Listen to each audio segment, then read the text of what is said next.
Hello everyone. आजची आपली story आहे एका मुलीची. मुलगी जेव्हा लग्न करून सासरी जाते, तिच्या खूप अपेक्षा असतात.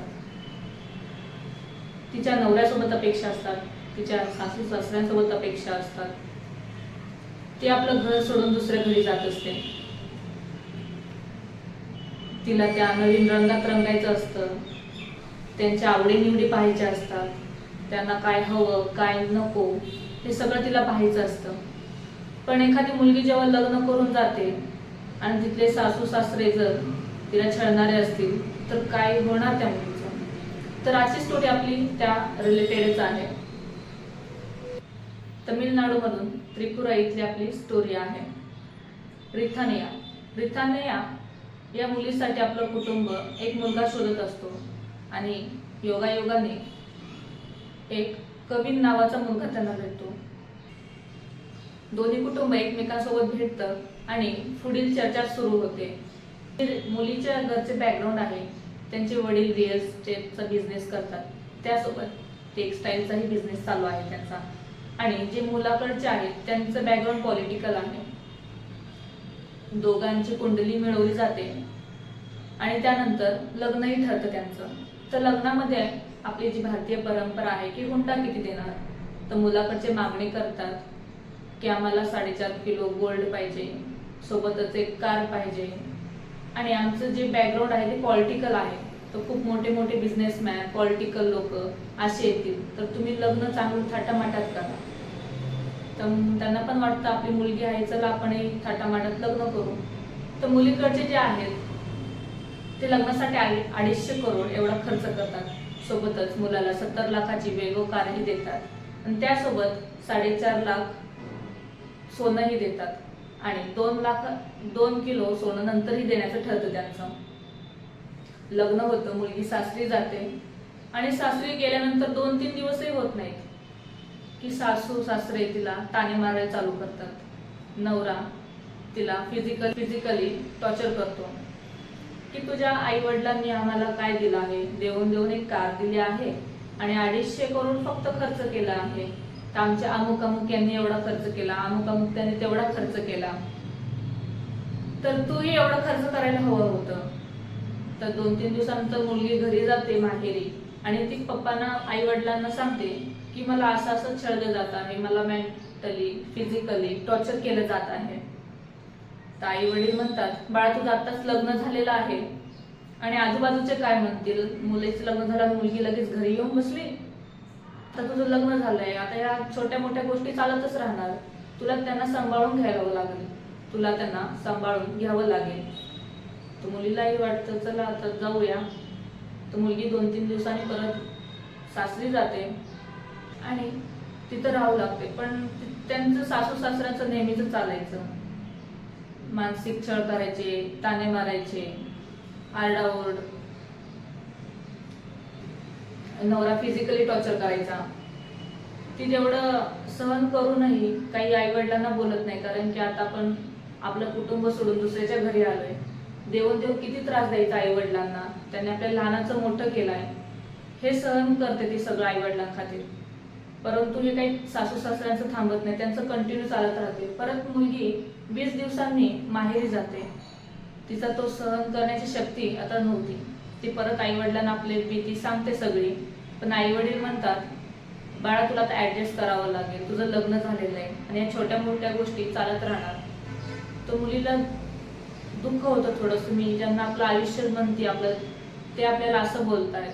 तर मुलगी आणि आई वडिलांना सांगते की आता मी जाणार नाही सासरी, मी इथंच राहणार.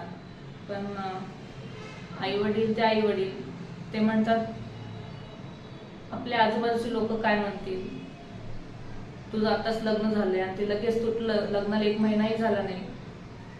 तर मुलगी म्हणते मी सासरी जाते, पण त्याआधी तुम्ही माझे जे सासू आहेत त्यांना एकदा बोलवून समजावून सांगा. सासू घरी येते, सासू सॉरी म्हणते सगळ्यांसमोर, मी असं पुढे करणार नाही असं त्यांना सांगते सगळ्यांना. मुलगी जी आहे ती सासू सोबत घरी जाते परत. पण सासरे गेल्यानंतर मुलीचं छळ काही थांबत नाही, तिला मेंटली टॉर्चर फिजिकली टॉर्चर चालूच राहतं. फक्त ते सासू त्यांच्या आई वडिलांसमोर तिच्या दिखावा करत होती, फक्त समजून घेण्याचं नाटक करत होती.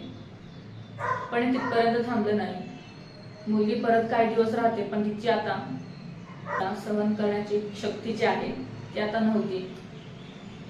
ती खूप खूप सहन करून तिला आता सहन करवून असं झालं होतं. मला परत माहिती जाते आणि आई वडिलांना म्हणते, मी काही दिवस इथे थांबते, मला रिलॅक्स वाटेल. आणि मला त्यांचा खूप वैताग आलेला आहे, मला खूप त्रास होतोय त्यांचा, मला सहन होत नाहीये. आई वडील परत तेच म्हणतात की बाळा तू थोडंसं ऍडजस्ट कर. ऍडजस्ट या शब्दाची तिला नफरत झाली होती. तिला खूप त्रास होत होता. तिचं कोणी ऐकूनच घेत नव्हतं, तिला कोण समजूनच घेत नव्हतं. मुलगी आईला म्हणते, आई आपल्या इथं जे मंदिर आहे तिथं मी थोडंसं फिरून येते, मला रिलॅक्स वाटेल. आणि मुलगी गाडी घेऊन आपली जाते मंदिराजवळ, गाडी पार्क करते आणि तिने सोबत पॉइझन आणलं होतं. ते पॉइझन ती कंझ्युम करते आणि आपल्या वडिलांना साथ पाठोपाठ व्हॉइस मेसेज पाठवते. आता आपण एक व्हॉइस मेसेज चालू आहे त्याच्यामधला. அவங்க அப்பா அம்மா கவின் இவங்க எல்லாருமே பிளான் போட்டு தான் எனக்கு கல்யாணம் பண்ணியிருக்காங்க. அவங்க கொடுக்குற மென்டல் டார்ச்சர் என்னால் தாங்க முடியல. உடல் ரீதியாகவும் என்னால் அவங்க கூட உண்மையாமே இருக்க முடியல. ரொம்ப டார்ச்சரா இருக்கு. டெய்லியும் மென்டலி என்ன அசால்ட் பண்றாங்க, பிசிக்கலா ஈவன் டார்ச்சர் பண்றா. என்னால இதுக்கு மேல இந்த வாழ்க்கையை கண்டினியூ பண்ண முடியும்னு தோணல. என் உலகமே நீங்களும் அம்மாவும் தான். நீங்கெல்லாம் என்னை பத்தி கண்ட கனவும் வச்ச ஆசையும் எதுவுமே நிறைவேறல. ஆனா என்னோட கடைசி மூச்சோட நம்பிக்கை நீங்க மட்டும்தான். ஆனா உங்களை ரொம்ப நான் நோகடிச்சிட்டேன். ரொம்ப என்னால நீங்க காயப்பட்டீங்கன்னு புரிஞ்சிருச்சு. உங்களால வாய்விட்டு சொல்லவும் முடியல. அதே சமயம் என்ன இப்படி பார்க்கவும் முடியல.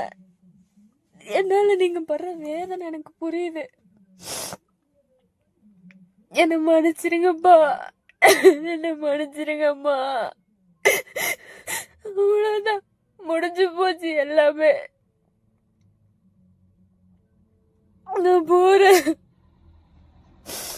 या व्हॉइस मेसेज मध्ये असं लिहिलं होतं की पप्पा मला तुमचा त्रास कळतोय, तुम्ही मला खूप सांभाळला आता, पण आता मला पुढे सहन करण्याची शक्ती नाहीये. मला खूप मेंटली टॉर्चर होतोय, फिजिकली टॉर्चर होतोय, मला खूप त्रास होतोय आणि यामुळे मी हे शेवटचं पाऊल उचलत आहे. एवढं बोलते ती आणि तिथं तिची डेथ होते. तर आजूबाजूचे जे लोक आहेत ते बघतच असतात की बा एवढा वेळ झाला, मुलगी अजून बाहेर उतरली नाहीये, कार तिथंच कशी तरी पार्क झालेली आहे. तर तिथले काही लोक जे आहेत ते कार जवळ जातात की काय झालंय नक्की. तर काही लोक जे जातात आणि बघतात की मुलीच्या तोंडातून फेस निघतोय, तर ताबडतोब पोलिसांना फोन केलं जातं. पोलीस घटनास्थळी येतात. तर कार नंबर प्लेटवरून पोरीच्या घरच्यांचा कॉन्टॅक्ट मिळतो आणि पोरीच्या घरचं कुटुंबही तिथे येतं. पुढे चौकशी केली जाते, व्हॉइस मेसेज बघितले जातात. तर रिथानिया हिचे वडील सगळी पोलिसांना माहिती देतात.